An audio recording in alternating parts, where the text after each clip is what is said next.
It was our desire to remind you that you are vibrational first, which means you got to pay attention to something other than what you're seeing and hearing and smelling and tasting and touching, because while that is vibrational interpretation, most people don't know that. So it was necessary to help you to understand that you are emitting a vibrational signal in order to help you to understand that your signal that you are emitting is being answered all the time, and that's what equals your life experience, period. Most humans don't know that, and in many cases don't want to know that, because they don't want to assume responsibility for what's coming, especially the parts they didn't want to come. Abraham, I'm sure I'm not the creator of my own reality. I would not have created that. And we say, we didn't say you did it on purpose, but you did do it. You did do it. Sounds a little blameful, doesn't it? You did do it. But when you realize that you have creative control of your experience, because you have vibrational control of your experience, because you have focused control of your experience, because you have the ability to focus, then you say, all right. But then when it's hard, you say, not all right. This shouldn't be this hard. This shouldn't be this hard. And then you say something, which is the last thing we ever want to hear from you. I'm not good at this. But you are good at it. You just don't know you're good at it. You just haven't practiced being good at it in the way that really gives you the clarity. And that's really what we're going to be talking about here today. If you've been following us for a while, you've heard us say that you are the creator of your own reality. Blah, blah, blah. Enough of that.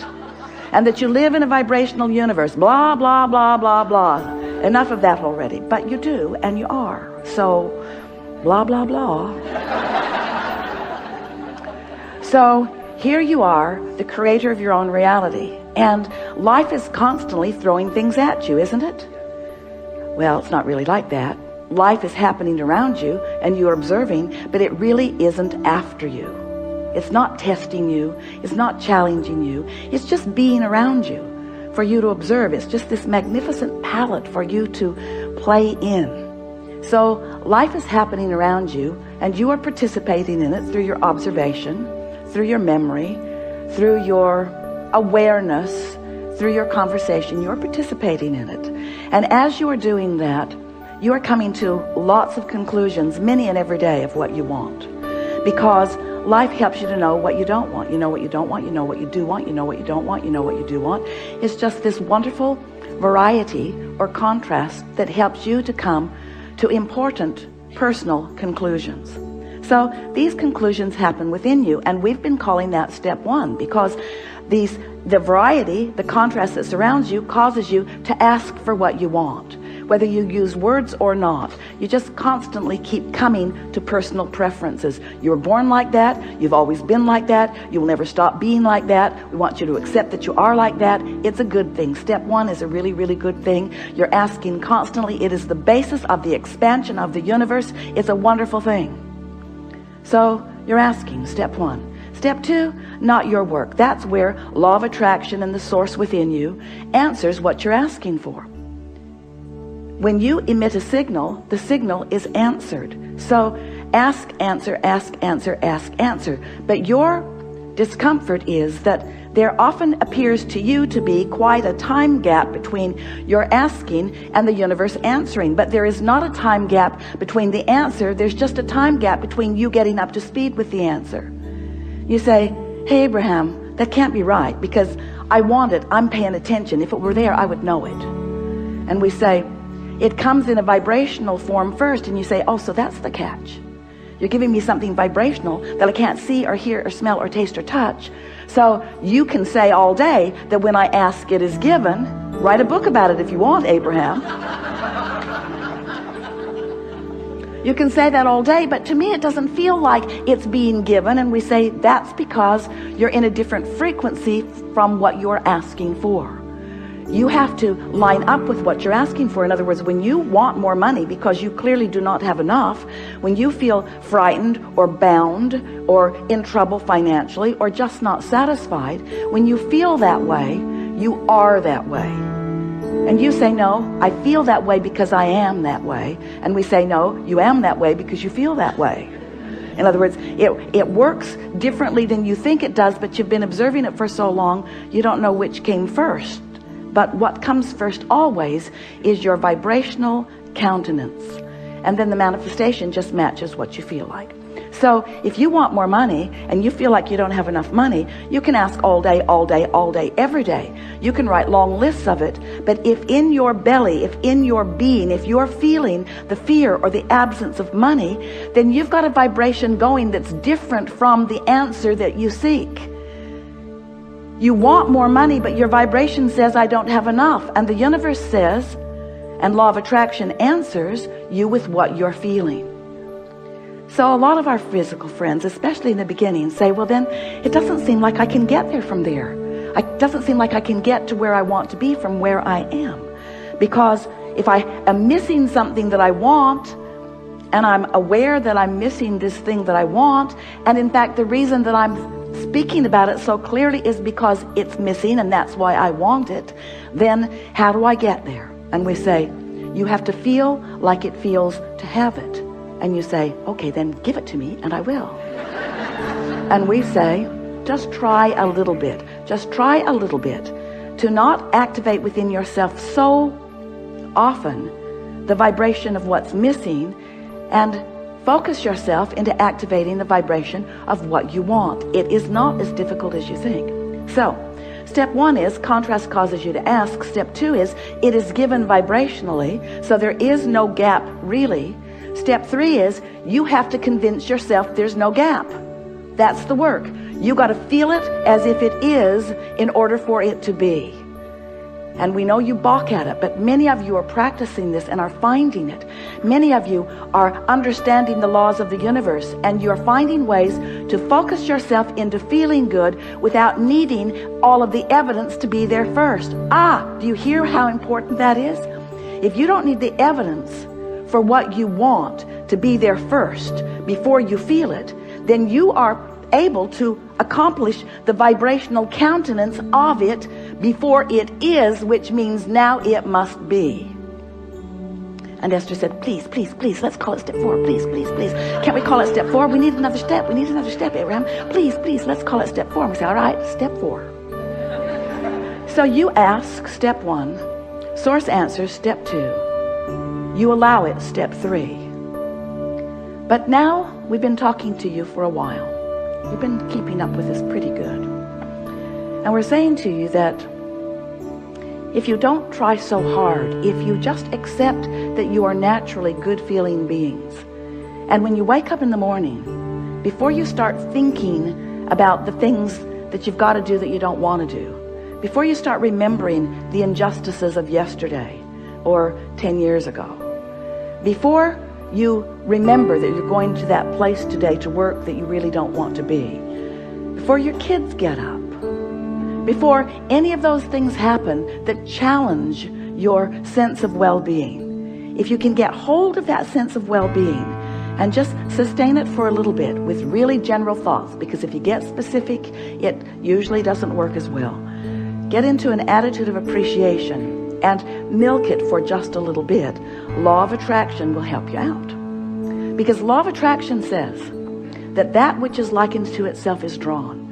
And law of attraction will give you, it's not really giving it to you, it's just the way it is. It's like gravity doesn't give you attachment to the planet. It just is. So law of attraction provides for you this consistent life experience. So, to make it very clear and blunt, we like blunt, you have 17 seconds to sustain this thought and move it into something even more powerful. 17 seconds and another thought like it joins it. And there is power, manifestational power in that, crossing that 17-second mark that most people don't know about, or when they wake up, they would make very sure that they stay there for 17 seconds. So if you find a good feeling thought, or better said, if you wake up and don't introduce a not good feeling thought, because when you wake up, there's no thought. During that time of slumber, you have stopped the momentum of all thought. That's really an important thing to understand. You don't know that mostly because you wake up and you start thinking so fast that you pick up your momentum right where you were and start it all over again. But when you slumber, momentum of thought stops. Law of attraction is suspended for you. Your point of attraction is no longer attracting. So when you wake up, you have a really good possibility of getting out of the bed on the right foot, getting out on the right side of the bed. These are your words. We don't like them very much, but we thought you'd relate. You have a very good possibility of getting the vibration going the way you want it to go. And your best possibility is first thing in the morning. First thing in the morning, before there is any other momentum going. So we've been talking about this for a while. And Esther really listened.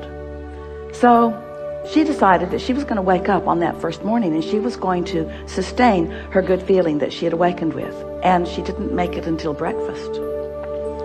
Quite annoyed with herself, which didn't help. But the next day, she tried it again and didn't make it much past breakfast. Then she discovered that if she just wouldn't read her email, it would help. So her dominant intent became to sustain this feeling of well-being as long as I can.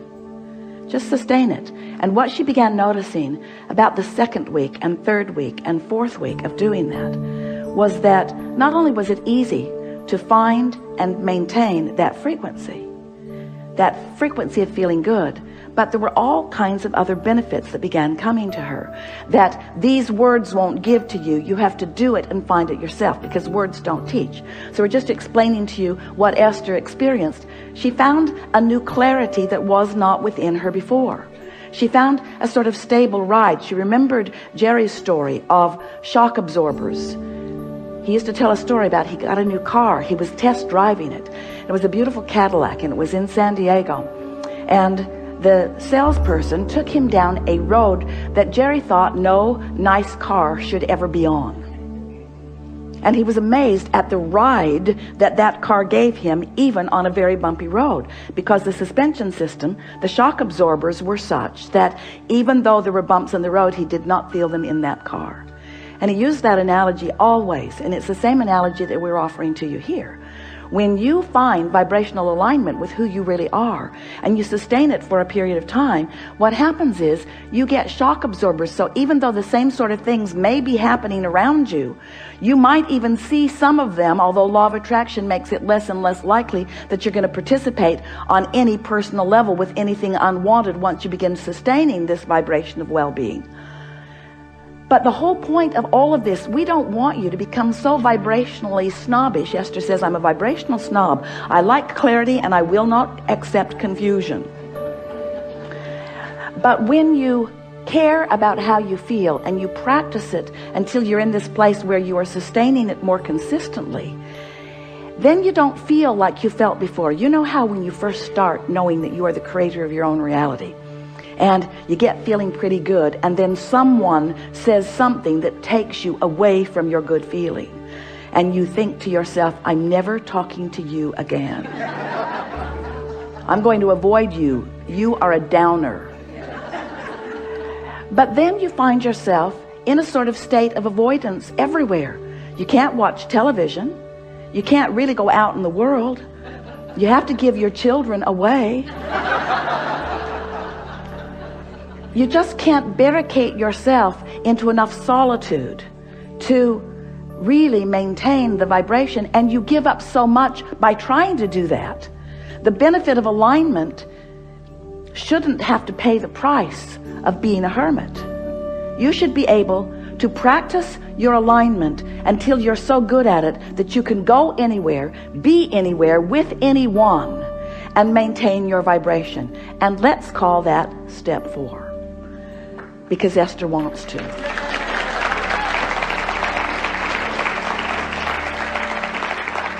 So what it requires really is enough determination to focus first thing in the morning, and until you know that you've got it and you're able to maintain it, and then to simply watch what happens in your experience as a result of that newfound alignment and that newfound clarity.